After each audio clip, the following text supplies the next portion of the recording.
That's going to be the cerebellum, right? Um, and number 4, which I do see, I'm going to stick back down in this region right here, and that's going to be the medulla oblongata, which is kind of then the spinal cord starts after that. And I think I've got that right. And really, oh, maybe one more thing I could show you on this one, and maybe if I take the scalpel here, you can open it up just a little bit more, right in through here, uh, right there. Maybe we'll split it a little bit. But what I wanted to try to illustrate here is a thing called the longitudinal fissure, which separates the cerebral hemispheres. So that's going to be um, number 5. No, number 4 is the medulla. Number 5, I'm going to stick right in the center, and I'm just going to call that the longitudinal fissure. We'll get this stuff tomorrow night. Maybe it's helpful doing it tonight, just because you'll hear these terms from me tomorrow night. Right? So there are like 5 pins in this one, and that just shows you kind of the superior surface and the lobes and just a couple other things.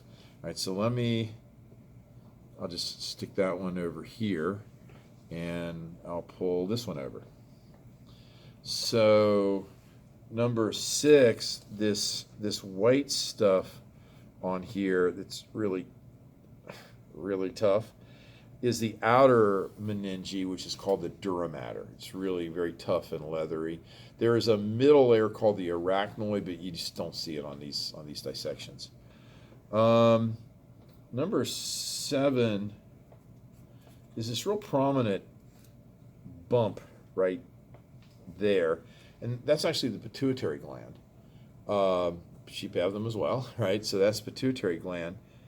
And number, wherever he is, number 8, there he is.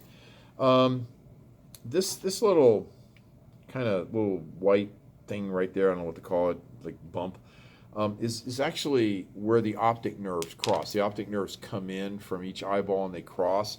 And the cross right in the center, this always causes a lot of confusion. Right there in the center where the optic nerves cross is called the optic chiasm.